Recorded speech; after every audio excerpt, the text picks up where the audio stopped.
Welcome back, Year 4. So we found out in the last chapter that Pip is on his way to London. And we think that's a pretty big journey for a 12-year-old boy to be doing all by himself. But as we've just found out, children grew up quicker in those days. So we join Pip in chapter 13, on his way to London. The sky was grey now, rather than black, but the trees were still shrouded in darkness. Pip walked briskly through the woods. When he reached Mildmay, not a single person was awake, but 2 black dogs stood in the middle of the street, watching him approach, their jaws dribbling drool. He greeted them by name and tickled their ears. "Hello, Rook. Good morning, Berry." They were Charlie Baker's dogs. Rook and Berry ran alongside him to the edge of the village, then let him go on alone. He glanced back once. The dogs were still watching him, and smoke trickled from one of the houses. Someone was awake. Pip turned his back on Mildmay and started walking fast, leaping over puddles. The only sounds were birdsong, the wind rustling among the trees, and his own footsteps. He marched along the empty road, the road that would lead him to the greatest city in the world. Throughout that first long, exhausting day, Pip often thought about going home. But whenever he was tempted to retrace his steps, he reminded himself of what his mother had said. "You think you'll find your father." "Well, of course I do," he thought. "Now I know he's alive, how could I not want to find him? And how could you tell me he was dead? And how could you lie to me about something as important as that?" Thinking about his mother and his stepfather, he felt an emotion that he didn't know very well, a bitter fury, and it forced him onward, step by step, mile by mile, driving him away from home and towards the city. He drank from a stream and gathered a handful of unripe blackberries growing by the roadside, but they hardly dented his hunger. He hurried through villages. The smell of cooking was almost more than he could bear. He didn't have any money to buy food, and he was too proud to beg, so he'd just have to go hungry. When he got to London and retrieved his stepfather's possessions from the weasel, he'd buy himself a fresh warm loaf of bread and some boiled beef. By midday, his pride had evaporated, burnt off by hunger. There was nothing wrong with begging, he decided. Anyway, it was better than starving. In the next village, he stopped at every cottage, poked his head through each doorway, and pleaded with the housewives inside. Some laughed, others cursed, sending him away with nothing. But one gave him a crust of bread, and another fished an old bone out of a pot. He ate as he walked, sucking every scrap of taste from the bone, and then spinning it into the undergrowth. There was no point continuing in darkness. He'd just lose the road and go round in circles. So he stopped at dusk on the outskirts of a village and sneaked into an empty barn. He was so exhausted and the straw was so comfortable that oblivion came immediately. Voices woke him at dawn.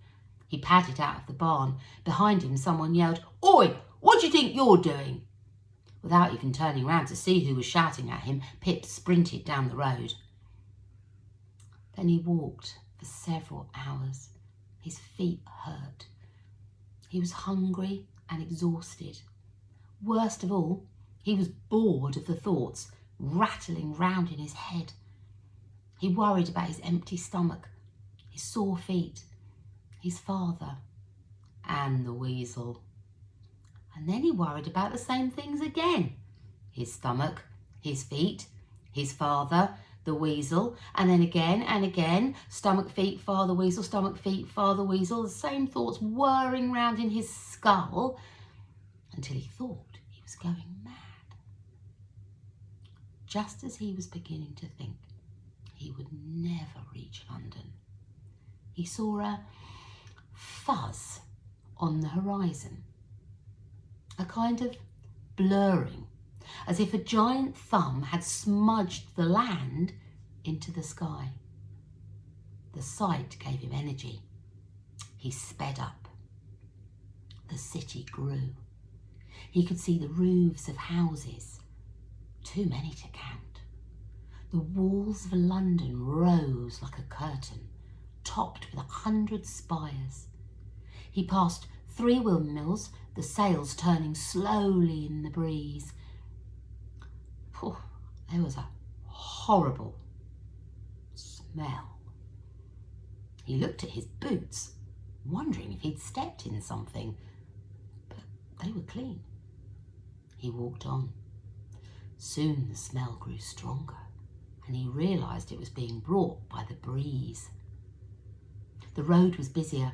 Horsemen trotted past. Carts carried wood and wheat. A girl herded a flock of waddling geese. A man laboured under the weight of a dead sheep slung over his shoulders. Women were working in the fields, weeding lines of vegetables. Shepherds whistled at their dogs. No one took any notice of a small boy staring with wide eyes at the walls of the city. Here they were, the walls of London, tall, built of big stones, covered with moss, and on the other side of the wall, well, that was still hidden. Pip hurried onwards. Just outside the walls there was a small market. Farmers had come from the countryside, spread blankets across the mud and laid out neat displays of fruit and vegetables. Chickens squawked as housewives prodded their flesh. Rabbits and piglets squatted in crates. Miserable calves mooed for their mothers. Stallholders shouted advertisements for their products.